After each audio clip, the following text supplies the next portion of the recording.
land has non-pecuniary values, like it identifies you. Your sense of belonging comes from where you come from. Like, for instance, your second name. If you just tell me your second name, I'll know from which land you come from. So it gives you a sense of belonging. And since it's finite, the competition over that land is just so high. And then you cannot separate an African with where they come from. Right. Because when you talk to old people, they'll tell you, as long as I have somewhere, I'll be buried. So there is an attachment to the land where you come from, because it's a sense of identity. Right. Yeah.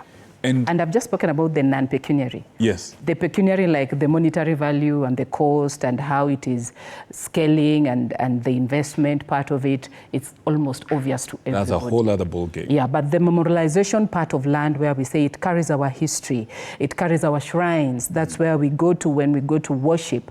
It's never mentioned. Umbilical cords are buried. Exactly. It's never mentioned, yet it's something you can't sell. That is why they normally say you can't sell land because you're just a trustee. Right. But we normally sell land and commodify it these days. Right, right. There's quite a lot there. And I think as our legal minds were, well, the other legal minds, your one as well, as that conversation was going, one of the key things that keeps coming, Linda mentioned a large percentage of cases in court are about land issues.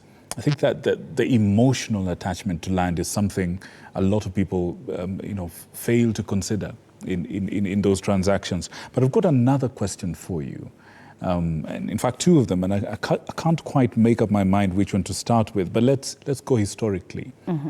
Where do you think our current land problems began? Where did the rain start beating us, so to speak? In 1895.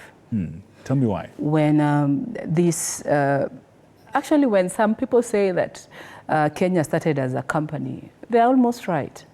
Because when Iberia was going to Uganda. That's the Imperial British East Africa. Exactly. Yes. And a guy called Mackinnon. Yes. That is GHC. In my era, it was GHC. I don't know if people did history. Yeah. Other people did social studies. But Mackinnon was following the source of River Nile. Right. And as they were going to River Nile, they discovered this productive land that they won't mind occupying as well. Exactly. So when they started looking at customary tenure as being substandard and trying to take over the land so that they can be able to get raw materials, that was business. But in that land, it was not idle. It had its indigents. And its indigents, I don't want to call it, I don't want to say natives, but it had its indigents. And the indigents revolted at some point.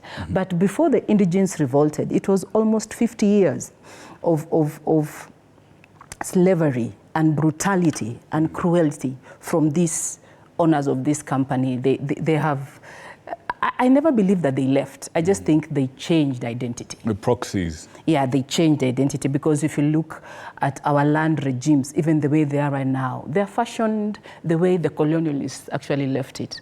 Public land is government land. Community land is customary land. Private land is still private land. Right. But now it's called certificate of title. Back then it was title deeds. Titled men getting title deeds. Interesting, interesting, interesting. And now here we are.